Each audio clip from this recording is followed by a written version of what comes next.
Hello students, welcome back in EBC channel. In today's video, we will discuss about modes of asexual reproduction. In previous video, we have already discussed about the binary fission and budding. In today's video, we will discuss about the spore formation.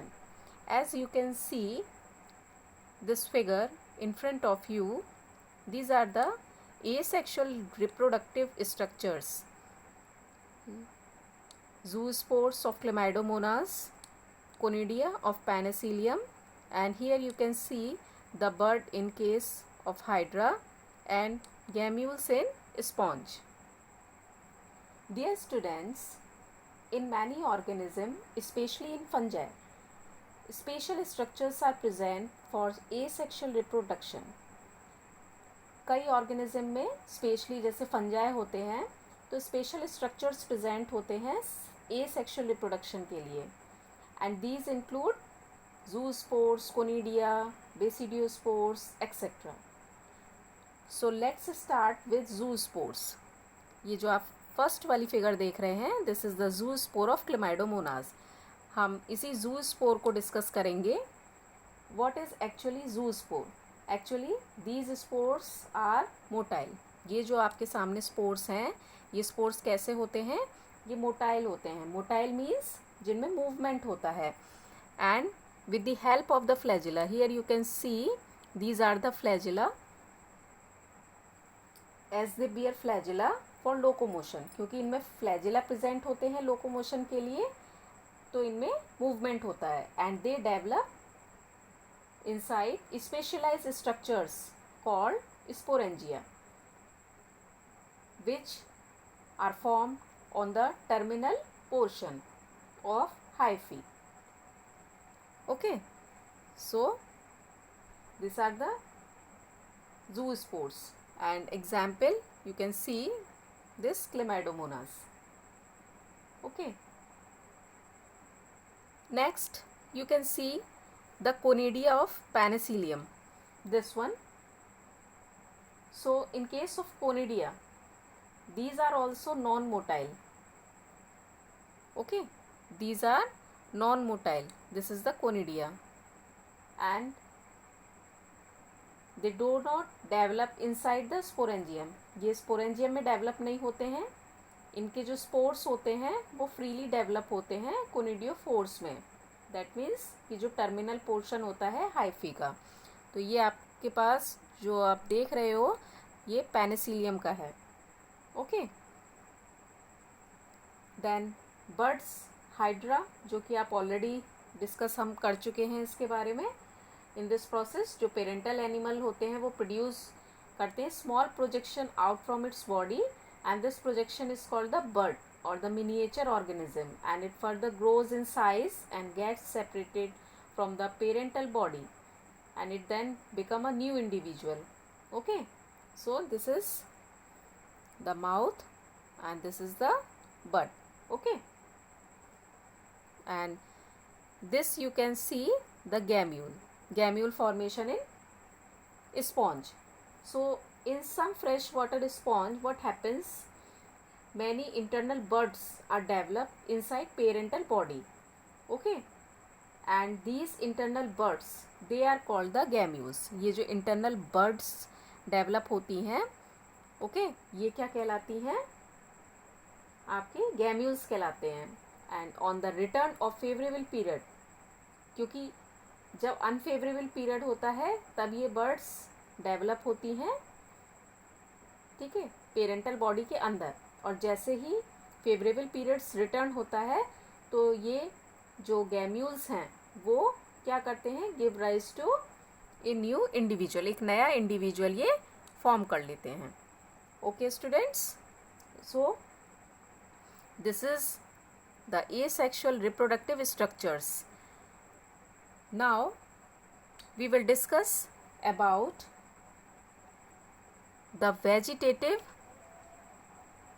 propagules. In the next figure you can see these are the vegetative propagules in angiosperm. Okay, here you can see the eye of potato. This is the rhizome of ginger, and this one is the bulbil of agave, and this is the leaf buds of bryophyllum, and this one is the offset of water hyacinth.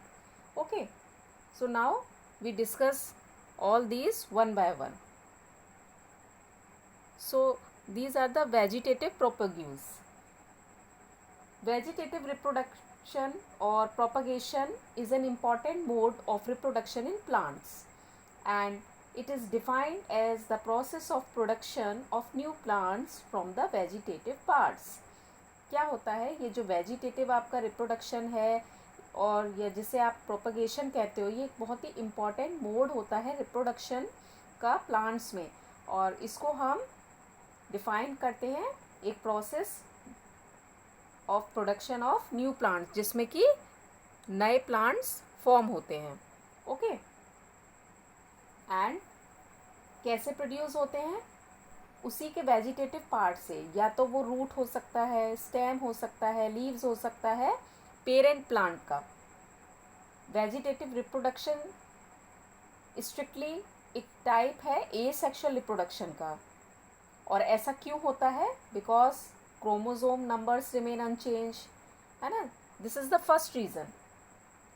दूसरा, there is no reductional division, that means meiosis नहीं होती है. और तीसरा है आपके पास कि there is no formation of gametes, gametes form नहीं होते हैं. And there is no fertilisation, कोई फर्टिलाइजेशन भी नहीं है. And there is no gametophytic stage involve, कोई गैमेटोफिटिक स्टेज भी नहीं होती है इन्वॉल्व इसमें. And there are various modes of vegetative propagation. Vegetative propagation के कई मोड्स होते हैं, तो वो नेचुरल भी हो सकते हैं, आर्टिफिशियल भी हो सकते हैं. ठीक है, तो वेजिटेटिव रिप्रोडक्शन रूट्स से भी होता है, स्टेम से भी होता है. ठीक है, तो हम यहाँ पे जो आपको अभी डिस्कस करेंगे कुछ, जिसमें आपके सामने ये फिगर में है, जो आप राइजोम देख रहे हो, आपके सामने ट्यूबर है, ओके, ऑफसेट है जो क्रीपिंग स्टेम्स का है. So first we take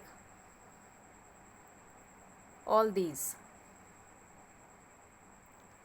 the term vegetative reproduction is frequently used in plants. और जो यूनिट्स होती हैं वेजिटेटिव प्रोपगेशन की, वो क्या कहलाती हैं? Runner, rhizome, sucker, tuber. Tuber आपका ये पोटैटो ट्यूबर, ओके. और ऑफसेट, ऑफसेट में मैंने आपको अभी ये वाटर हाइसिंथ का बताया. ठीक है, और बल्ब, ये सब कैपेबल होते हैं कि they can give rise to new offspring.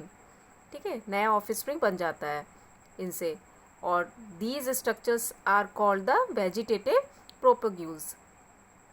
यहाँ इसमें आप देखो, ये पोटैटो में आपको आइज़ नज़र आ रही हैं, है ना. ये जर्मिनेटिंग आई बर्ड्स होती हैं जिनसे कि दोबारा फिर से ये डेवलप हो जाते हैं. And here in this case of rhizome of ginger you can see the notes, ये आपको नोट्स नज़र आ रहे हैं यहाँ.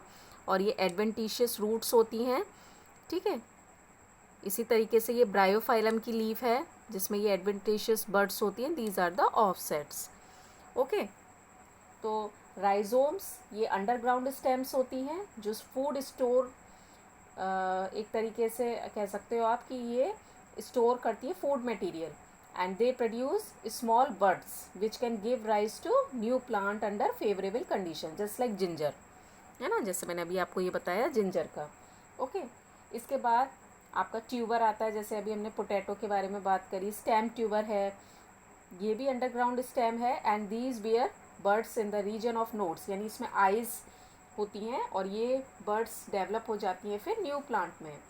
फिर आपका ऑफसेट है, जैसे अभी आपका ये वाटर हाइसिंथ में बताया, इकॉर्निया में ये डेवलप होते हैं base of an old shoot and they grow horizontally for some distance and give rise to new shoots. इनसे नए शूट्स डेवलप होते हैं विच ग्रो वर्टिकली अपवर्ड, और सीधे ऊपर की तरफ ये डेवलप होते हैं. ये आप देख रहे हो ना कैसे ऊपर की साइड में ये डेवलप होते हैं. और फिर ये फाइनली डिटैच हो जाते हैं मेन प्लांट से और फिर इंडिपेंडेंट प्लांट बन जाते हैं। तो जैसे इकॉर्निया है, इकॉर्निया ग्रो करता है बहुत तेज़ी के साथ, इसीलिए इसको हम बंगाल टेरर के नाम से भी बोलते हैं। ठीक है, इसको क्या बोलते हैं, बंगाल टेरर उसके नाम से भी बोला जाता है क्योंकि बहुत तेज़ी के साथ ये फैलता है। ठीक है, इसके बाद वेजिटेटिव रिप्रोडक्शन लीव्स का आप देख रहे हो फिगर में, ब्रायोफाइलम की लीफ के बारे में मैंने अभी आपको दिखाया। इसमें क्या होता है, many plants develop adventitious birds on their leaves. जैसे ये आप देख रहे हो, इसमें ये बर्ड्स डेवलप हो जाती हैं, दीज आर द बर्ड्स। ठीक है, तो ये बर्ड्स लीव्स पे होती हैं। तो these birds on detachment can give rise to new plant, इनसे नया प्लांट बन जाता है जो कि मार्जिनल नॉचेस कहलाती हैं, एडवेंटिशियस बर्ड्स कहलाती हैं। तो Bryophyllum can give rise to new plants on detachment. Okay, और इसके एक और है आपके पास बुलबिल एगेव का। ठीक है, ये वाला, तो इसमें आपका these are specialise fleshy and rounded bird like structures होते हैं ये भी, और इनके स्ट्रक्चर भी न्यू प्लांट को फॉर्म करते हैं आफ्टर डिटैचमेंट। और इसमें एग्जाम्पल आपका एगेव अभी आपने देखा। तो ये बहुत सारे एग्जाम्पल्स हैं स्टूडेंट्स वेजिटेटिव प्रोपेग्यूल्स के। जैसे अगर स्टेम ट्यूबर आपसे पूछा जाता है, give one example of stem tuber, तो आप किसका बताएंगे, this potato.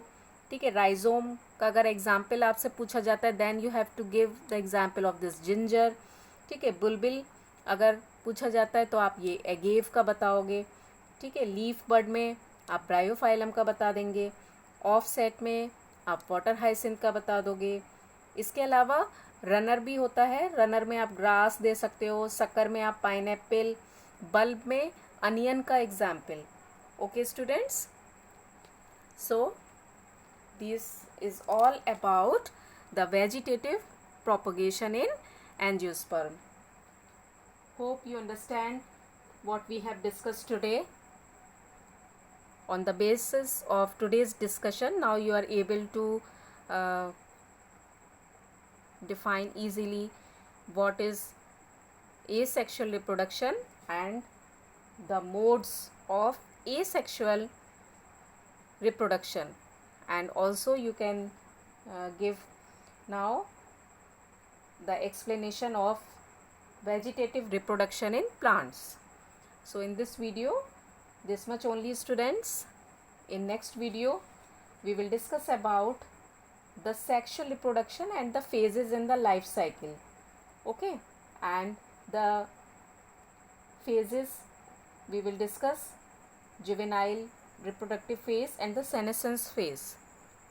So till then, take care yourself and don't forget to like, share and subscribe the channel for most interesting videos. Thank you.